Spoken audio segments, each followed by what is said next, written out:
আমরা ৭১-এর পরে ২৪-এ আবার রক্তদান করেছি। যেহেতু আমরা বিভক্তি দেখেছি বিভিন্ন রাজনৈতিক উদ্দেশ্যে এই জাতিকে বিভক্ত করার মানসিকতা দেখেছি আমরা এখানে স্বাধীনতার পক্ষ বিপক্ষ বলে আমাদের মধ্যে বিভক্তি সৃষ্টি করা হয়েছে। স্বাধীনতার ৫০ বছর পরেও আমরা দেখেছি বাংলাদেশে মুক্তিযুদ্ধের চেতনা বলে যে বাণিজ্য হয়েছে, রাজনীতিকরণ হয়েছে, রাজনৈতিকভাবে বাণিজ্য হয়েছে চেতনা, এবং সেই চেতনা বিক্রি করতে করতে বাংলাদেশে এত বেশি বিভক্তি সৃষ্টি করা হয়েছে। সেই জায়গা থেকে আমাদেরকে বেরিয়ে আসতে হবে, কারণ বাংলাদেশের সমস্ত মানুষ মুক্তিযুদ্ধকে ধারণ করেছে। মুক্তিযুদ্ধে সবাই সশস্ত্র সংগ্রামে না থাকলেও মানসিকভাবে সেই মুক্তিযুদ্ধের পক্ষে ছিল, এবং বাংলাদেশের সমস্ত মানুষ স্বাধীনতার পক্ষে ছিল।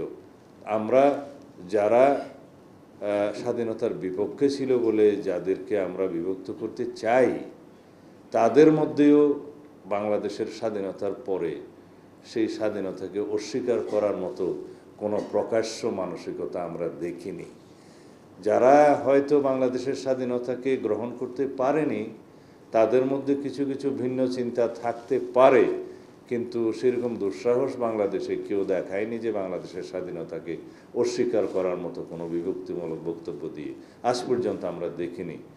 যদিও আমরা মনে করি বাংলাদেশের স্বাধীনতার পক্ষে বিপক্ষে এই বক্তব্য দিয়ে আমরা ঐক্যবদ্ধ জাতিকে বিভক্ত করা, এটা আমাদের কাম্য হতে পারে না। এটা আমরা কেউই এই ৫৪ বছর পরে স্বাধীনতার কামনা করতে পারি না। যেহেতু আমাদের উদ্দেশ্য হচ্ছে এবং আমাদের প্রত্যাশা ২০২৪-এর ছাত্র গণ অভ্যুত্থানের আকাঙ্ক্ষা, শহীদের রক্তের আকাঙ্ক্ষা হচ্ছে আমরা একটি ঐক্যবদ্ধ জাতি হিসাবে এগিয়ে যাব, এবং এই জাতি একমাত্র আমাদের উদ্দেশ্য হতে পারে একটি বৈষম্যহীন, সাম্যভিত্তিক, মানবিক মর্যাদা ভিত্তিক, সামাজিক সুবিচার ভিত্তিক রাষ্ট্র বিনির্মাণের জন্য, সমাজ বিনির্মাণের জন্য, সরকার ব্যবস্থা বিনির্মাণের জন্য, যার মধ্য দিয়ে আমাদের অর্থনৈতিক মুক্তি ঘটবে। এবং সেই লক্ষ্যেই আমরা রাষ্ট্র কাঠামো সংস্কারের জন্য অবিরাম চেষ্টা করছি। এবং আমাদের বিএনপির পক্ষ থেকে আরও বছর দুয়েক আগে আমরা ৩১ দফা প্রণয়ন করেছি, জাতির সামনে আমরা এটা উপস্থাপন করেছি। তার প্রধানই বক্তব্য হলো এই রাষ্ট্রের রাষ্ট্র কাঠামো মেরামত করতে হবে, সংবিধানের গণতান্ত্রিক সংস্কার করতে হবে, এবং সমস্ত প্রতিষ্ঠানের মধ্যে গণতান্ত্রিক সংস্কার আনতে হবে, যাতে করে আমাদের স্বাধীনতার মূল আকাঙ্ক্ষা আমরা পূরণ করতে পারি। এবং সেই আকাঙ্ক্ষা হচ্ছে আমরা একটি বৈষম্যহীন শক্তিশালী গণতান্ত্রিক রাষ্ট্র বিনির্মাণ করতে হবে। সেই আকাঙ্ক্ষাকে বাস্তবায়নের জন্য আজকে যে আলোচনা এখানে হয়েছে, তাতে আমার কাছে প্রায় সময় মনে হয়েছে আমাদের বোধহয় টার্গেট এরিয়া হচ্ছে হিল ট্র্যাক্টস। নো, আমাদের টার্গেট এরিয়া কিন্তু হিল ট্র্যাক্টস হতে পারে না। কারণ যারা উপজাতি হিসেবে নিজেদেরকে পরিচয় দিচ্ছে, আমরা সংবিধানে আমরা যাদেরকে উপজাতি বা আধা উপজাতি বা ক্ষুদ্র নৃতাত্ত্বিক জনগোষ্ঠী হিসাবে অভিহিত করছি, যাদেরকে ইভেন আমরা ঐতিহাসিকভাবে অভিবাসী বলে অভিহিত করতেও পারি, তারা সবাই কিন্তু শুধু পার্বত্য অঞ্চলেই ধারণ করে আছে তা নয়, তারা সবাই পার্বত্য অঞ্চলের অধিবাসী তাও নয়। আপনাদের সমস্ত বর্ডার এরিয়াতে বিভিন্ন এরকম নৃতাত্ত্বিক জাতিগোষ্ঠীর আপনারা অস্তিত্ব পাবেন, এবং তারা বেশ ভালো জনসংখ্যায় আছে। যেমন আমাদের উত্তরাঞ্চলে খাসিয়া, গারো এবং সাঁওতাল আছে, আরও কয়েকটি জাতিগোষ্ঠী আছে, হ্যাঁ আছে, সাঁওতাল আছে। তো অনেকগুলো জাতিগোষ্ঠী আছে, তারা বর্ডার এরিয়াতে আছে, তারা তো প্লেন ল্যান্ডে আছে।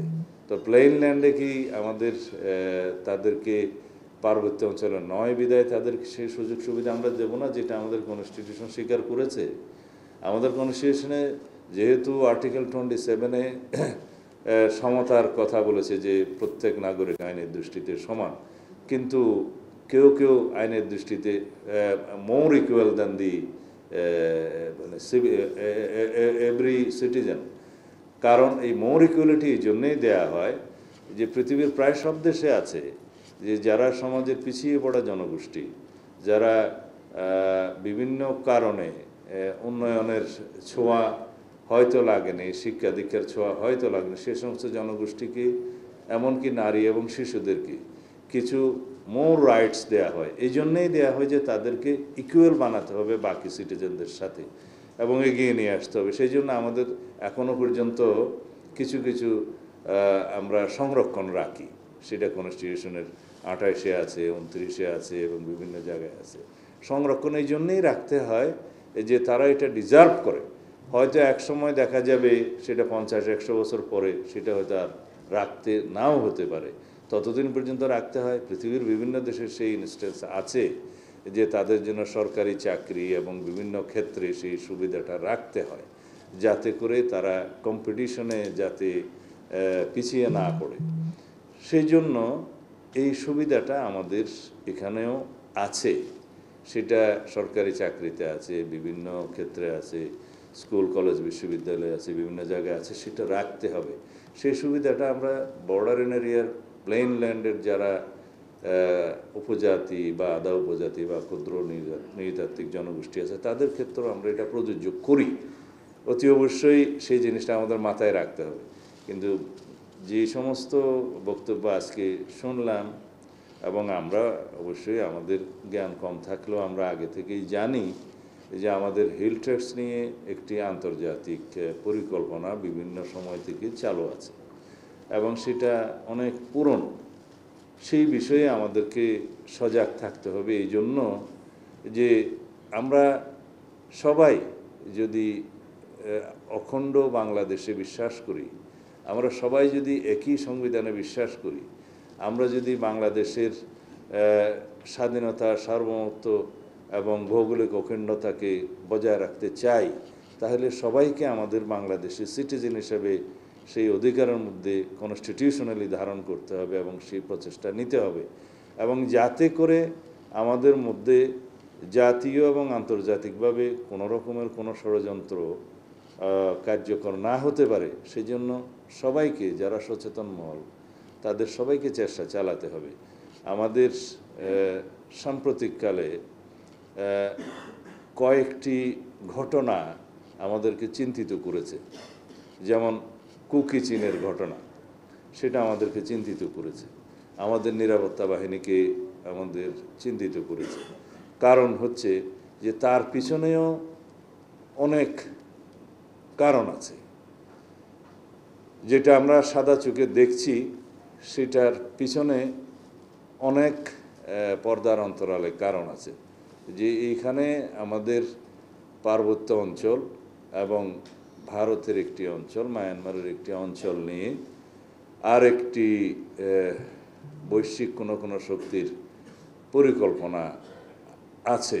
সেই পরিকল্পনা বাস্তবায়নের জন্য এই ভূখণ্ডটাকে হয়তোবা তারা অন্যভাবে সাজাতে চায়, এর বেশি আমি আজকে বলতে চাই না এখানে। সেই জন্য আমাদেরকে সজাগ থাকতে হবে যাতে জাতীয় এবং আন্তর্জাতিক যে কোনো এরকম পরিকল্পনার যাতে আমাদের ভূখণ্ডকে নিয়ে সফল হতে না পারে। সেই জন্য আমাদের দেশের সশস্ত্র বাহিনী, নিরাপত্তা বাহিনী, বুদ্ধিজীবী মহল যারা এই বিষয়ে গবেষণা করেন এবং এই বিষয়ে যারা চর্চা করেন এবং এই লাইনে যারা সাংবাদিকতা করেন, সবাইকে সমন্বিতভাবে প্রচেষ্টা রাখতে হবে যাতে আমাদের স্বাধীনতা, সার্বভৌমত্ব এবং ভৌগোলিক অখণ্ডতা আমরা বজায় রাখতে পারি এবং বাংলাদেশের এই সীমানার মধ্যে সবাইকে নিয়ে আমরা সিটিজেন হিসাবে একসাথে থাকতে পারি। আমাদের সবারই পরিচয় হবে আমরা বাংলাদেশি, আমরা আমাদের ন্যাশনালিটি বাংলাদেশি এবং আমরা সিটিজেন হিসেবে সবাইকে আমরা পরিচয় দেই এবং পরিচয় যেন আমরা নিতে পারি এবং এটাকে যেন ধারণ করি। একমাত্র সেটাই হবে আমাদের মূল ভিত্তি, আমাদের ঐক্যই হবে আমাদের নেশনকে এগিয়ে নিয়ে যাওয়ার জন্য মূল শক্তি। এবং বর্তমানে যেই কথাগুলো আমরা বারবার বলি যে বাংলাদেশের ফ্যাসিবাদ বিরোধী জাতীয় ঐক্যটাকে আমরা শক্তিতে পরিণত করে এগিয়ে যেতে হবে। বিকজ পতিত ফ্যাসিস্ট শক্তিটা বাংলাদেশের জন্য, আমি জেনারেল সাহেবদেরকে বলি আপনারা মনোযোগ দিবেন, সেই ফ্যাসিস্ট শক্তি বাংলাদেশের জন্য ন্যাশনাল সিকিউরিটি থ্রেট। তারা বাংলাদেশের কোনো রাজনৈতিক দল ছিল না, তারা বাংলাদেশে কোনো দিন বাংলাদেশিদের জন্য রাজনীতি করেনি, তাদের গোড়া আর এক জায়গায়, তারা মরিয়া প্রমাণ করিল তাহাদের গোড়া কোন জায়গায়। ধন্যবাদ সবাইকে।